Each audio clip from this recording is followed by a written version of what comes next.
Graça e paz, amor e misericórdia. Meus amados irmãos e irmãs, hoje vamos falar sobre o profeta Isaías.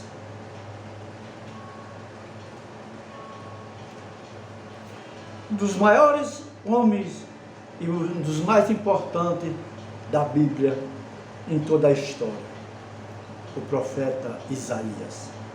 Muitos conhecem o livro de Isaías, que é um dos maiores e mais bonitos da Bíblia.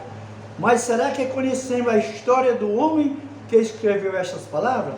Isaías não foi apenas um escritor. Ele foi um homem que viu a glória de Deus, que sentiu o peso do chamado e que dedicou a sua vida para falar a verdade ao povo, mesmo em tempos muito difíceis. Quem era Isaías? O nome Isaías significa o Senhor é salvação. E que nome perfeito, porque toda a sua mensagem girava em torno disto, que só Deus poderia salvar o seu povo.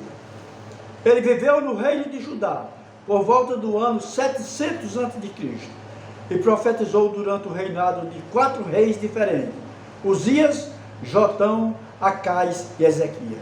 Isto mostra que ele foi um líder espiritual por muitos anos. Acompanhava as mudanças da história.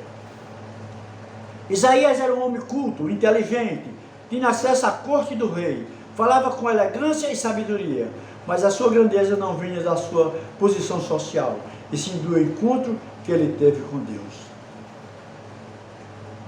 A visão e o chamado. A história mais marcante da vida de Isaías está no capítulo 6 do seu livro. Ele conta que no ano em que o rei Uzias morreu, ele viu o Senhor assentado num trono alto e sublime, e a sua veste enchia o templo. Serafins estavam ao redor, clamando: Santo, Santo, Santo é o Senhor dos exércitos. Imagine a cena: a casa se encheu de fumaça, as portas se moveram. Isaías, diante da santidade de Deus, percebeu o quanto ele era pecador e vivia no meio de um povo pecador. Ele gritou: ai de mim, estou perdido, porque sou homem de lábios impuros. Mas um anjo voou até ele, tocou seus lábios com uma brasa viva tirada do altar e disse: o seu pecado está tirado e a sua culpa perdoada. E então veio a voz do Senhor: quem enviarei e quem irá por nós? Isaías, com o coração cheio de gratidão e coragem, respondeu: eis-me aqui, envia-me, Senhor. Que resposta! Ele não perguntou quanto iria ganhar, não perguntou se seria fácil, ele simplesmente se dispôs. Este é o verdadeiro chamado de Deus. Mas Isaías tinha uma missão muito difícil. Deus avisou a Isaías que a missão não seria fácil. Ele disse: você vai pregar, mas o povo não vai ouvir. Você vai mostrar, mas eles vão fechar os olhos. Foi uma tarefa dolorosa. Isaías teve que falar de juízo, de advertência, de correção. Ele teve que dizer ao rei e ao povo que estavam confiando em alianças com o Egito e em cavalos fortes, mas estavam esquecendo do Deus verdadeiro. Ele chamou o povo ao arrependimento. Disse que as festas e o sacrifício não valiam nada se o coração estava longe de Deus e se não havia justiça e amor ao próximo. Mas Isaías não foi só um profeta de tristeza e aviso, ele foi acima de tudo o profeta da esperança. A maior beleza do livro de Isaías é que ele olhou para o futuro e viu Jesus Cristo mais de 700 anos antes dele nascer. Porque ele disse que ele nasceria de uma virgem e se chamaria Emanuel. Disse que ele seria um homem de dores e experimentado no sofrimento.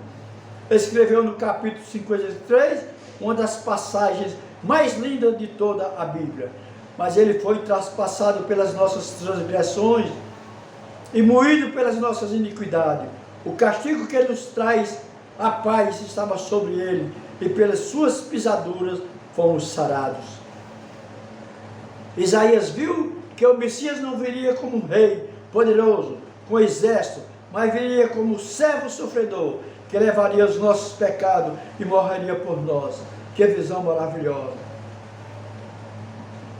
E a tradição conta que a vida de Isaías terminou de maneira muito triste, mas gloriosa. Durante o reinado de um rei mau, chamado Manassés, Isaías foi perseguido por falar a verdade. Diz a história que ele foi escondido dentro de um tronco de um cedro, e ali foi cerrado ao meio. Ele selou o seu testemunho com o seu sangue. Ele falou de Deus, viveu para Deus e morreu por Deus. Ó meus amados, que linda a história de Isaías. Irmãos, a vida de Isaías nos deixa grandes lições. Primeiro, o encontro com Deus muda tudo. Antes de ser profeta, ele precisou ser limpo. Nós também precisamos desse encontro diário, onde vemos a santidade de Deus e deixarmos Ele limpar os nossos lábios e o nosso coração. 2, ter disponibilidade. A resposta de Isaías foi: eis-me aqui. Deus continua procurando pessoas que hoje que não digam não, mas que digam sim. Senhor, usa-me. Viver de esperança, mesmo vendo mal ao redor. Isaías falava de um futuro de paz. Hoje mesmo, com os problemas do mundo, nós temos a certeza que Jesus vem nos salvar. 4, a palavra de Deus permanece. Jesus mesmo disse: até que o céu e a terra passem, nenhum jota ou um traço minimamente passará da lei, até que tudo se cumpra. A palavra que Isaías escreveu continua viva e eficaz até hoje. Qual é a conclusão, meus irmãos, que nós temos da vida de Isaías? Ele nos ensina que servir a Deus vale a pena. Vale a pena falar a verdade. Vale a pena corrigir com amor. Vale a pena anunciar que Jesus é o Senhor. Que assim como Isaías disse: eis-me aqui, nós também possamos dizer hoje: Senhor, usa a minha vida, usa a minha voz para contar ao mundo que o Senhor é a salvação. Obrigado a você, meu amado irmão. Obrigado a você, minha amada irmã, pela atenção. E que a paz, a graça de Deus esteja com cada família, com cada um do internauta que está acompanhando essa reflexão, que está lendo essa mensagem. E que o Senhor, na sua infinita bondade, tenha compaixão de nós. Irmãos, eu sou Jucimar Vieira, meu irmão. Um simples servo de nosso Senhor Jesus Cristo. Membro da Igreja Assembleia de Deus Canaã, aqui no Iguatu. Localizada na Avenida Dário Rabelo, 626. Com culto às terças, quintas e domingos. Às terças, culto de gratidão. Às quintas, culto de ensinamento. E aos domingos, culto de adoração. Na semana, os cultos são às 19 horas. E no domingo, o culto é às 17h45. Sinta-se nosso convidado.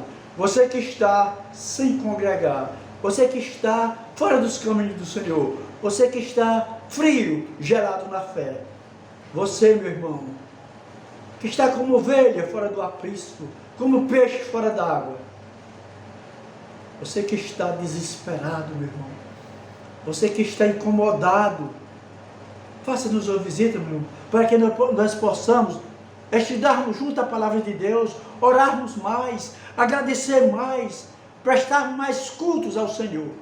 E que o Senhor, na sua infinita bondade e misericórdia, tenha compaixão de nós, perdoe os nossos pecados, para que assim nós possamos ser conduzidos à vida eterna. Amém.